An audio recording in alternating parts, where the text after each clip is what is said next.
4টে বাজে, বিকেল 4টের সময় আমরা ঠিক করেছিলাম মন্দিরে যাব ঠাকুর দর্শন করতে। তো আমরা সেই কথা অনুযায়ী বেরিয়ে পড়েছি। এখন মন্দিরের কাছে চলে এসেছি। এবার ফোন আর জুতো জমা রেখে মন্দিরে ঢুকবো। তো সেই জন্য একটু খোঁজাখুঁজি চলছে কোন দোকানে রাখবো।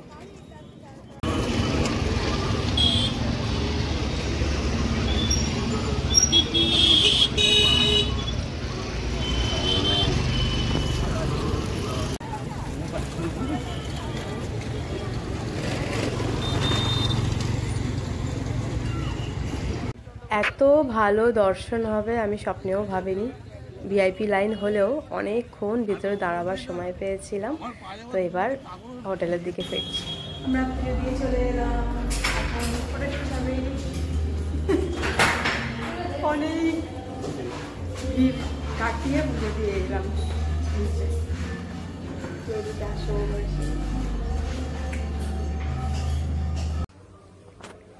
মন্দির থেকে ফিরে এসে আবার একটু ফ্রেশ হয়ে আমরা বেরিয়ে পড়েছি। বিচে যাব। দুটো কাজ আছে, এক হচ্ছে আড্ডা দেওয়া সুন্দর করে বিচে বসে, আর প্রথম কাজটা হচ্ছে এই যে ট্রাভেল এজেন্সিতে কথা বলছি পরের দিনের সাইট সিন কি করব না করব তাই জন্য। গুড ইভিনিং সবাইকে। আজকে ব্লগটা অনেকদিন পর পোস্ট করছি। বুঝতেই পারছো আমার ভয়েস শুনে অবস্থা খুবই খারাপ গলার বেশ কিছুদিন ধরে, যার জন্য আমি কোনো ব্লগ আপলোড করতে পারছি না। যাই হোক, পুরীর ব্লগটা ভাবলাম শেষ করি আপলোড করে। তো এই হচ্ছে আমাদের সন্ধেবেলার সেদিনের পুরী বিচের ভিউ। আমরা সবাই মিলে বসে খুব ভালো আনন্দ করলাম, গল্প করলাম, খাওয়া দাওয়া করলাম। দুবাই না কোথায় ধাক্কা মেরে মেরে ফেলে দিচ্ছে, অন্য হাতি বলছে, অন্য না না পিছনে বসে বসে যাচ্ছে, নর্মাল সাফারি করছে, অন্য উটের গায়ে লোকটাকে একটা উট ধাক্কা মারছে ফেলে দেওয়ার জন্য। অনেক হয়েছে তোরা আমাদের অত্যাচার করছিস না আমি বল।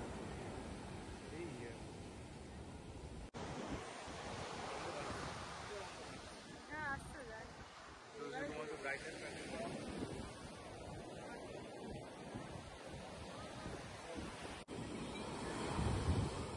একটার পর একটা ঢেউ আসছে আর মিলিয়ে যাচ্ছে পারে। যাই হোক, এইভাবে কিন্তু আমার চুপ করে একদম শান্তভাবে বসে থাকতে, ঢেউ গুনতে খুব ভালো লাগে। একদম নির্জনতার মধ্যে হলে আরও ভালো লাগে। তো যাই হোক,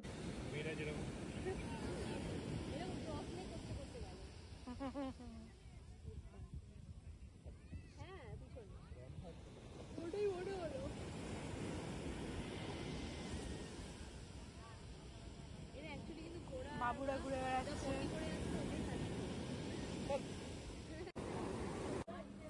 প্রায় রাত 10টা বেজে গেছে। এবার আমরা হোটেলের দিকে রওনা দিচ্ছি, আর যাওয়ার সময় দোকান থেকে কিছু কিনে নিলাম।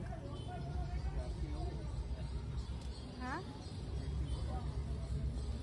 অত খেতে হবে কেন বলছি, কেন কি ওটা আমার পেটেই চলে যায়।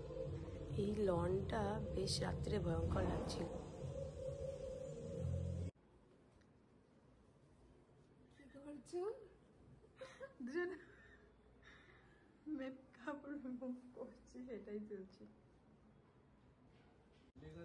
ডিনার করে আমরা ছাদে গিয়েছিলাম, সুন্দর বাজি ফাটানো দেখছিলাম, আর সাথে মন্দিরের চূড়া অসাধারণ লাগছিল।